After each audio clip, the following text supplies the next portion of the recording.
회원님 여러분 안녕하십니까? 한 주간의 PBS 뉴스를 전해드리겠습니다. 첫 소식입니다. 지역대학과 지역의 위기를 해결하기 위해 정부가 역량 있는 비수도권 대학을 지원하는 글로컬 대학 30사업에 우리 대학이 최종 선정됐습니다. 이에 따라 우리 대학은 부산교육대학교와의 통합을 확정짓게 됐습니다. 자세한 내용 송주아 기자가 보도합니다. 지난 13일 우리 대학이 글로컬 대학 사업 본지정에 최종 선정되면서 부산교대와의 통합이 현실화됐습니다. 본지정 평가 결과 최종 선발된 대학은 총 10곳. 부산에서는 우리 대학이 유일합니다. 우리 대학은 부산교대와의 통합을 통해 대학 간, 학문 간, 지역 간 벽을 허물어 교육혁신을 이뤄내겠다는 전략에 높은 평가를 받았습니다. 이번 글로컬 대학 사업평가에서는 양교의 통합이 종합대학이라는 보다 큰 마당에서 초등교사를 길러내는 올바른 방향을 실현하는 일이고 전국 10개 교육대학교의 발전에 중요한 화두를 던지는 일로 인정되어 전문가 심사단으로부터 높은 평가를 받았습니다. 이에 따라 우리 대학은 부산교대와의 통합을 본격화합니다. 글로컬 대학에 최종 선정된 뒤 곧바로 우리 대학은 교대와의 통합에 대한 전반적인 운영과 행정계획을 다루는 통합추진위원회를 구성했습니다. 양 대학 총장이 공동위원장을 맡았으며 우리 대학 관계자 17명과 교대 측 관계자 12명 등 총 29명이 추진위를 구성합니다. 또한 학생들과의 소통을 위해 학생소위원회를 꾸리고 대학별 학생대표 3인과 학생처 관계자를 포함해 10명 내외로 구성해 통합에 대한 학생 의견을 청취합니다. 또한 우리 대학은 학문 간 벽 허물기를 위해 2025학년도 교육과정 전면 개편에 맞춰 펜토미노형 교육 시스템과 도약학기제를 도입합니다. 교육혁신처 관계자에 따르면 첨단 바이오공학과는 모집 단위를 받아야 하므로 교육부 절차에 따라서 2025년에 신설될 예정이며 융합전공 같은 경우에는 학내 행정 절차를 밟기 때문에 빠르면 다음 해에 도입됩니다. 우리 대학은 부산시와의 협업을 통해 교대 부지를 세계적인 에듀테크 메카로 육성할 계획입니다. 에듀테크 산업체와의 공동 R&D를 통하여 에듀테크를 지역의 중요 산업으로 등장시키고 세계적 에듀테크 엑스포를 개최하면 에듀테크가 부산의 또 하나의 도시 브랜드가 될 수 있을 것입니다. 이 같은 사업은 정부 지원금 1,500억 원으로 진행되며 우리 대학은 매년 교육부가 실시하는 사업 이행 점검을 받게 됩니다. PBS 뉴스 송주아입니다. 우리 대학 제56대 총학생회 선거가 며칠이 채 남지 않았습니다. 이번 선거에 출마한 기호 1번 다원 후보와 기호 2번 피뉴 후보 모두 공약을 공개하고 학생 표심 잡기에 나섰는데요. 서민경 기자가 보도합니다. 오는 11월 28일 제56대 총학생회장단 선거가 시작됩니다. 이번 총학생회 선거는 6년 만에 진행되는 경선으로 두 선거운동본부가 출마했습니다. 기호 1번으로는 이장은 정 후보와 한성익 부후보로 구성된 다원이, 기호 2번에는 이창준 정 후보와 서승범 부후보로 구성된 피뉴가 출마했습니다. 기호 1번 다원은 학생들을 위한 신문고 시스템 설치, 신임 총장 간담회, 국공립대학생연합회를 통한 다양한 학생 참여 프로그램을 마련하는 것을 주요 공약으로 내걸었습니다. 다원은 채널 PNU와의 인터뷰에서 학생들과의 소통을 강화할 수 있는 방법에 대해 많이 고민했다며 허울뿐인 공약이 아니라 다양한 이야기를 듣고 실효성 있는 정책을 통해 학우들이 만족할 학교를 만들 수 있도록 노력하겠다고 밝혔습니다. 그래서 저희 학생회는 학생들의 목소리를 직접 듣고 그것들을 실질적으로 해결해 나가기 위해서 끊임없이 고민하고 노력하도록 하겠습니다. 학교는 학생들의 중심이 되어야 된다고 생각합니다. 학생들이 수요자인 만큼 정말 많은 학생들이 필요로 하는 그리고 학생들이 원하는 그런 학교가 되어야 된다고 생각합니다. 저희 선거노무 다원은 그런 학교를 만들기 위해서 끊임없이 노력하도록 하겠습니다. 기호 2번 피뉴는 평점 평균 환산 규정 개정, 학교 공식 응원단 창단, 24시간 개방도서관 확대, 지자체 연계 전공 공모전 시행, 글로컬 비더원 캠페인 등을 주요 공약으로 내걸었습니다.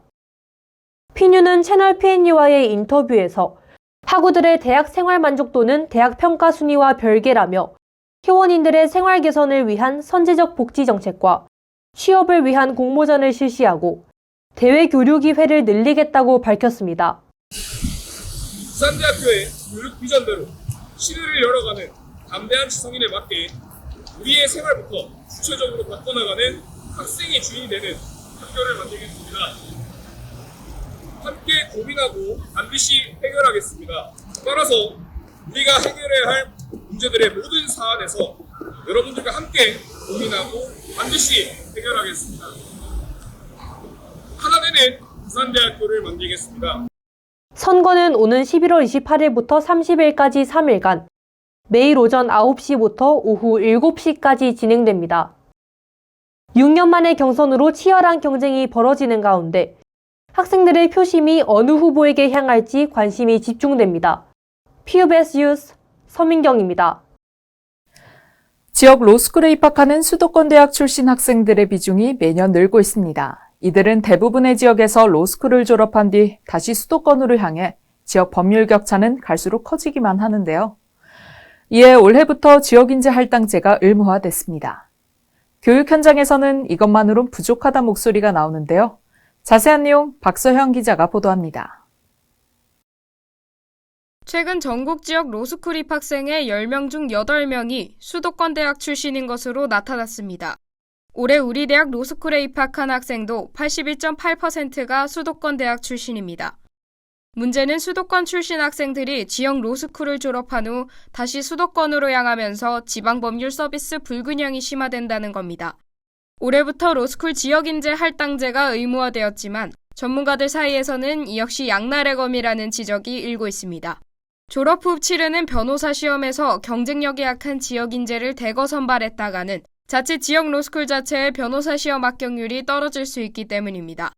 실제로 한 분석 자료를 보면 우리 대학 지역인재의 변호사 시험 합격률은 62.7%인데 반해 일반 전형 학생의 합격률은 80.1%로 약 17%포인트 차이를 보였습니다. 우리 대학 로스쿨 관계자도 로스쿨 자체 경쟁력을 높이기 위해선 무엇보다 변시 합격률이 중요하다며 지역인재 비율은 변시 합격률에 얼마나 영향을 미치는가를 고려해 향후 입학 정책들이 결정될 가능성이 높다고 설명했습니다.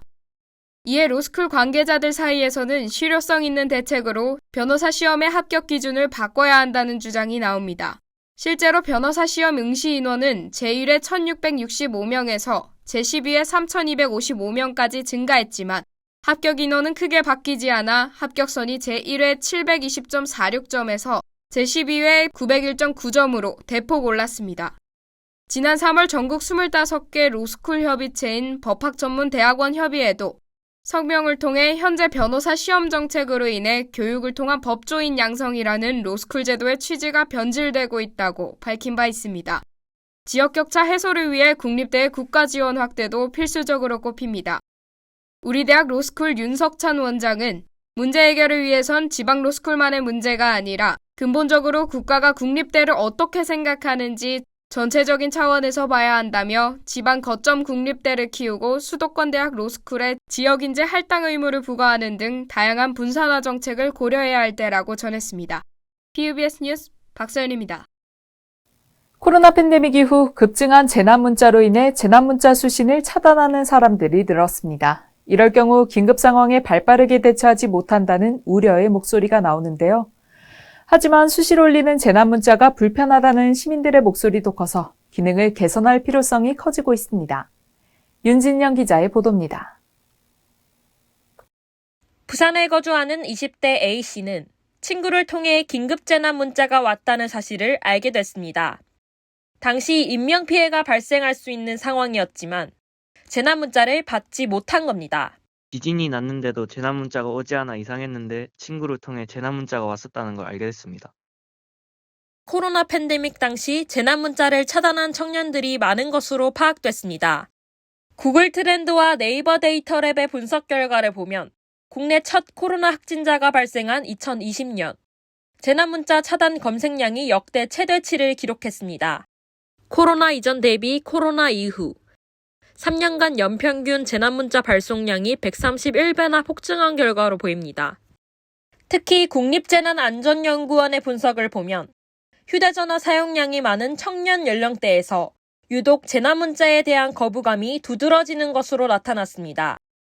실제로 채널 PNU가 부산대학교 학생들을 대상으로 재난문자 수신 관련 설문조사를 실시한 결과 전체 응답자의 3분의 1이 현재 재난문자를 수신하고 있지 않다고 응답했습니다. 같은 조사에서 재난문자 기능을 끈 이유에 대한 응답 77개 중 85.7%가 재난문자의 알림이 시끄러워서로 압도적인 비율을 차지했습니다. 현재 재난문자는 재난의 경중에 따라 위급재난문자, 긴급재난문자, 안전안내문자 등 크게 3가지로 구분되는데 지진, 태풍, 폭염, 감염병 등에 울리는 위급재난문자와 긴급재난문자의 경우 각각 60dB과 40dB로 고정돼 착신음의 크기를 조절할 수 없습니다. 한국재정학회가 연구한 긴급재난문자의 경제성 분석에 따르면 재난문자 1회 송출당 피해 복구비가 약 1억 원 감소하는 것으로 나타났습니다.